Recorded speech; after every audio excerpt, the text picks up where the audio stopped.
Hey guys, I wanted to talk about gathering resources and making it easier to do stuff like that. I'm going to go ahead and start with wood since I'm here. This is a tree farm that I built. I think it's pretty simple how to build a tree farm.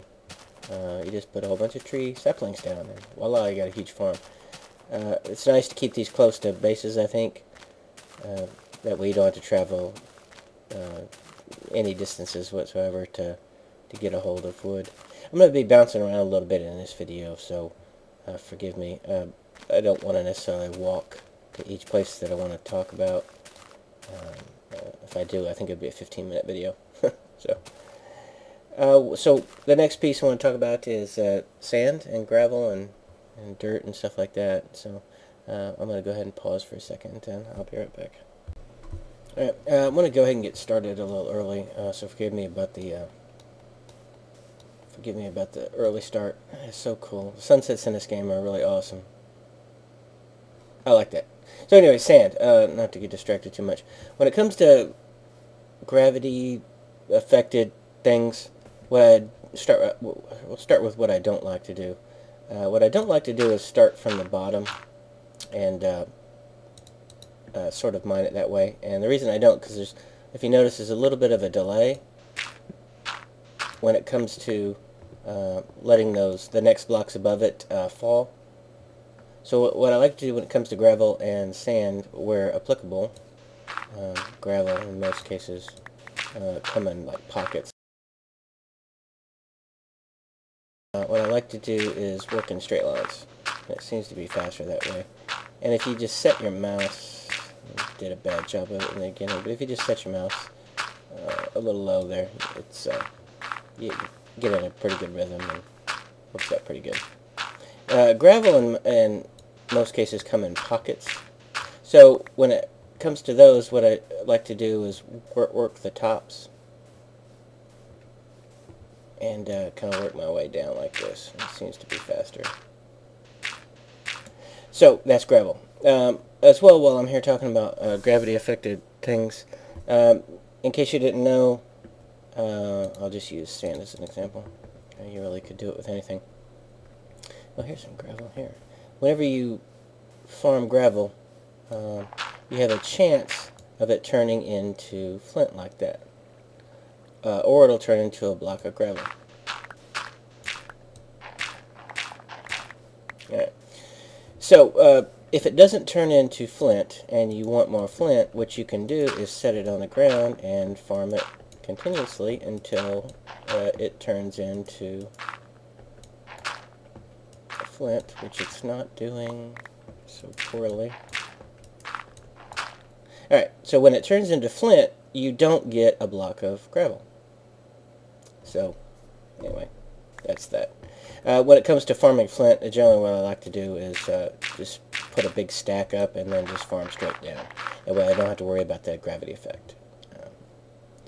Or you could lay it out in straight lines, but it just seems to be easier for me if I just create a huge stack and farm it straight down. So I'm going to move on to the next piece, and when I get there, we'll pick this back up. So just one second. Alright, cobblestone and dirt. I don't think I need to go over cobblestone and dirt too much. I get a lot of cobblestone from strip mines, and dirt I get a lot of that from making mini bases when I skim the tops off of hills. If you need some help with that, just leave me a comment or something. And when it comes to feathers, leather, pork, I get a lot of that from these fires, believe it or not. They work out pretty good. I don't think I really need to cover that too much. I think it should be pretty self-explanatory on how to farm that stuff. But I just wanted to point out that I get a lot of stuff from fires. So it works out pretty good. Over here at the base, huge base that I made.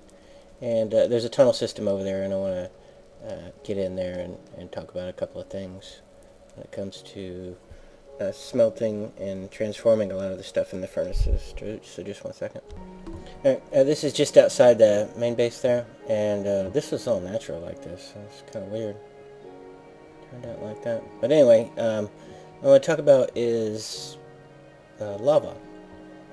and lava as a fuel source. So what I've done here is I've put torches on the ground, and this is to lead me to my lava source.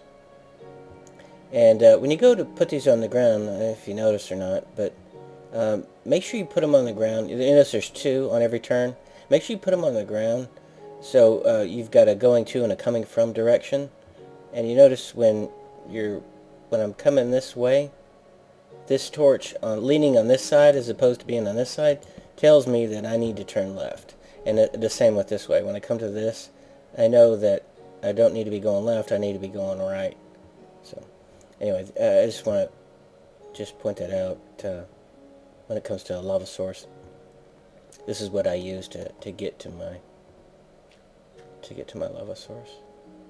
So I'm just going to keep this running. It's not too far.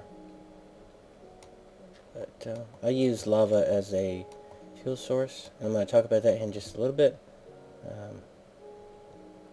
When it comes to smelting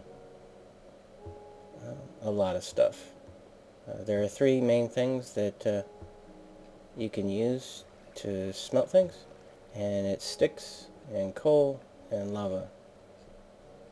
Down this way. So this goes down to almost there. Go down to my lava source. And the thing about using lava as a lava source is you have to use a bucket, and you lose your bucket whenever... Oh, I did a poor job. Which way do I go? I think it's this way. You lose your bucket, so basically you burn 3 pieces of iron whenever you use lava as a fuel source. So just keep that in mind. So I'm going to go back up to the surface again, and I'm going to talk about the fuel sources and transforming some of this stuff. So just one second. Okay, back at the base. So when it comes to transforming this stuff, you can use, like I talked about, you can use sticks, you can use coal, or you can use lava. If you use sticks, it takes a minimum of 2 sticks to transform something. Let me just use an example. Everything basically gets transformed. It takes the same amount of time. So you can use 2 sticks. So it takes 2 sticks to transform one thing. If you use coal, it'll transform 8 of whatever you're doing. Now, keep in mind that if you do food, this furnace is burning while you're transferring raw pork to pork and replacing it, so you might not get 8 if you use pork, or if you try to cook food. But if you were to use something like cobblestone, and you want to transform it to stone, you're going to get 8 for sure. And the other one is lava. A lava bucket will make 100. So you can only put 64 in a deal there, so you're going to have to keep replacing this, otherwise you're not going to maximize your lava. So just keep that in mind. So I think we pretty much covered everything. Mineral farming really didn't cover that too much. That's basically, I mean, cavern systems and strip mining.